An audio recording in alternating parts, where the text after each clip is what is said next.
एक दिन एक गरीब एक सरदार जी के पास अपनी जमीन बेचने गया।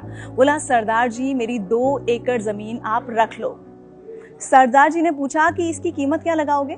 गरीब बोला, 50,000 रुपए। सरदार जी थोड़ी देर सोचकर बोले, वही खेत जिसमें ट्यूबवेल लगा हुआ है?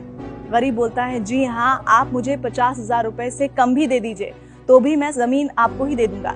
सरदार जी ने आंखें बंद की, 5 मिनट सोचकर बोले, नहीं, मैं उसकी कीमत 2 लाख रुपए दूंगा। गरीब बोला, पर मैं तो 50,000 मांग रहा हूँ, आप 2 लाख क्यों देना चाहते हैं? सरदार जी बोले, तुम जमीन क्यों बेच रहे हो? गरीब बोला, बेटी की शादी करनी है, इसीलिए मजबूरी में बेचना पड़ रहा है, पर आप 2 लाख क्यों दे रहे हैं? सरदार जी बोले, मुझे जमीन खरीदनी है, किसी की मजबूरी नहीं।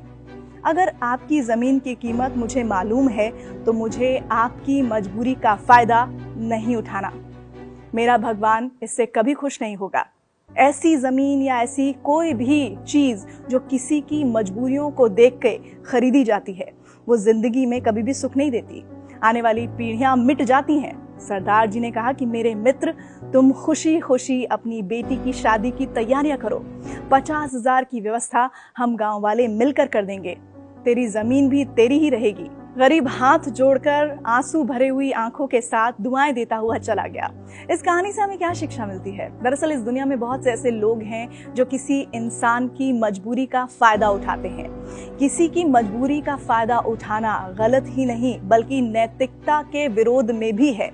अगर कोई इंसान परेशान है, मजबूर है, तो हमें उसकी मजबूरी का लाभ उठाने की बजाय उस इंसान की मदद करनी चाहिए।